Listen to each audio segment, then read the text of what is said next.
Loué soit Jésus-Christ, frères et sœurs, nous sommes de nouveau là, nouvel an.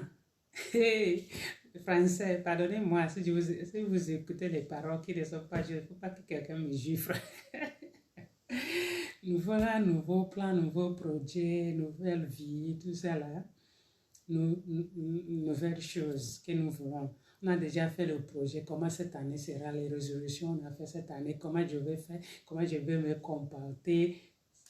Certaines personnes me disent à qui je vais parler, à qui je vais parler. Quand on peut dire, cette personne m'a offensé, cette année je n'ai pas son temps. Ah, ça ne vaut pas la peine. Non, non, non.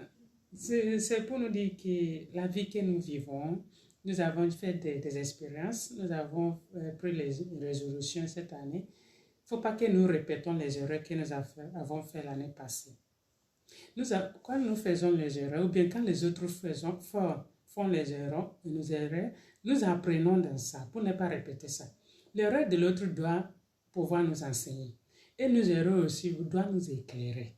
C'est comme ça on avance dans la vie. C'est comme ça on dit que quelqu'un est sage. Quand tu répètes la même chose, ça veut dire que tu ne penses pas, ça veut dire que tu ne réfléchis pas, ça veut dire qu'il y a quelque chose qui ne va pas. Tu as compris?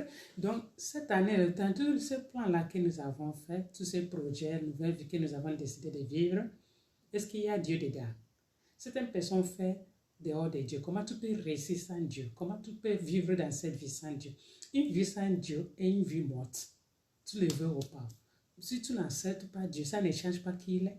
Si tu l'acceptes, ça ne change pas qui il est. Que tu es avec Dieu aujourd'hui, c'est pour ton bien. Tu pries Dieu, c'est pour ton bien. Tu acceptes Dieu comme ton Père, ton Créateur, c'est pour ton bien. Ça n'ajoute rien à qui il est. Il est Dieu sans toi, sans moi. Donc, nous n'ajoutons rien à ce que Dieu est. Donc, dans nos projets cette année, est-ce que nous avons parlé même de ça avec le Seigneur? Ok, on peut penser que nous avons fait cette erreur. Avant, nous avons fait l'erreur sans le Seigneur. Pouvons-nous remettre ça dans sa main? Pouvons-nous lui dire ce que nous avons pensé à faire, ce que nous avons pensé à réaliser? Il nous éclairera, il nous aidera, il nous aidera à bien voir les choses, à faire les choses bien.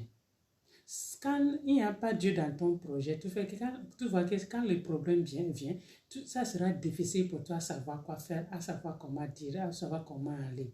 Tu seras vraiment confuse. Mais quand tu as le Seigneur avec toi, il t'éclaire, il te dirige, il te parle. Comment faire? Comment réagir pour ne pas augmenter les problèmes? Certaines personnes qui vivent sans Dieu, je ne sais pas comment tu feras vraiment quand il y a un problème qui arrive. Le Seigneur nous guide, le Seigneur guide toujours notre pas. Partout où tu es, tu peux réaliser le plan que tu as fait. Tu ne peux pas dire que tu as fait un plan et tu vas croiser le bras. Non. Tu as besoin de travailler. Travailler avec les mains. Le Seigneur dit que je vais bénir les œuvres de tes mains. La bénédiction ne veut pas tomber du ciel. Le Seigneur ne veut pas tomber du ciel pour t'aider.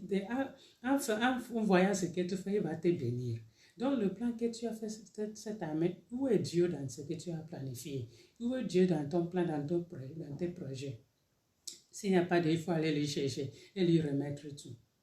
Beaucoup de personnes aussi se détruisent avec la bouche. On parle trop. Tu ne sais pas à qui tu parles. Tu ne sais pas le plan de cette personne dans son cœur. Toi-même, tu as ton ami avec qui tu partages tout. Tu ne sais même pas cette personne, cette personne est vraiment digne de confiance. Parce que certaines personnes se comportent comme un bon ami seulement pour t'écouter, pour voir ce que tu fais et te détruire derrière toi. Mais le Seigneur qui garde tes secrets, le Seigneur qui te protège, le Seigneur qui te donne ce que tu as besoin, tu ne lui dis rien. Donc tu fais confiance à l'homme à la place de Dieu. Tu vois comment tu vas te détruire. Quand nous lisons Somme chapitre 1, va lire ça, je ne veux même pas dire ce que le Seigneur dit, de ceux qui mettent leur espoir dans l'homme, comment sera la vie. Et ceux qui croient mettre leur espoir dans le Seigneur, comment sera la vie. Tu vas voir la différence de la vie de ces personnes. Donc cette année, dans tous ces plans que tu as fait dans ta famille, avec ton ami, ta femme, tes amis, tes enfants, aussi avec tes amis. Non, la charité, commence dans la maison. Avant d'aller ailleurs, commence d'abord dans la famille. Comment Comment est le projet de la famille? Comment vous avez choisi de vivre cette année? Plus dans la paix, dans l'amour vrai.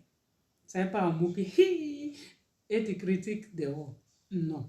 Amour qui disent les choses d'avant et laisse tout là et continue. Comment est le projet, le plan de ta famille? Comment est le projet de comment réussir dans la vie?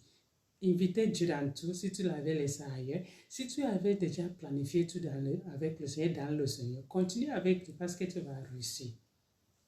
Je demande au Seigneur de nous donner cette grâce, que cette année soit meilleure, que cette année soit mieux de l'année passée. Pour que nous ne répétons pas les erreurs que nous avions faites. Quand tu répètes les erreurs, comme je l'avais dit, ça veut dire qu'il y a quelque chose qui ne va pas. Que le Seigneur nous éclaire, nous donne son esprit, nous donne son aide pour pouvoir faire vraiment réaliser ce que nous avons planifié cette année. Que cette année soit pleine de testimonies, on dit non. Je ne sais pas.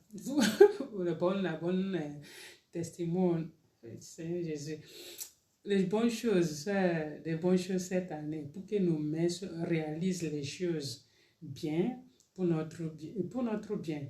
Et tout ce que tu fais qui t'enlève la paix, ce n'est pas bien fait. Et ce qui te sépare des autres, il faut fuir ça. Dans tes projets, dans tes plans, il faut que ça se centre dans avoir la paix. Parce que si tu fais quelque chose qui t'élève la paix, ce n'est pas une chose bonne. Si tu fais une chose qui te sépare des autres, il n'y a pas l'amour, il n'y a pas la sincérité, il n'y a pas la transparence.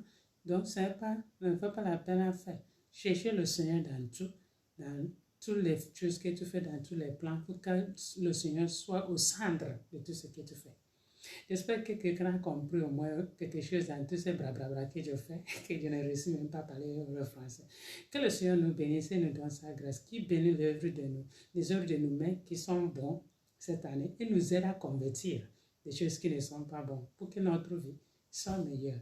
Donc je vous souhaite le meilleur, le bien, la santé dans tout ce que vous faites. Union des prières. Si tu ne pries pas pour moi, tu ne sais pas comment ça sera. Que Dieu te bénisse.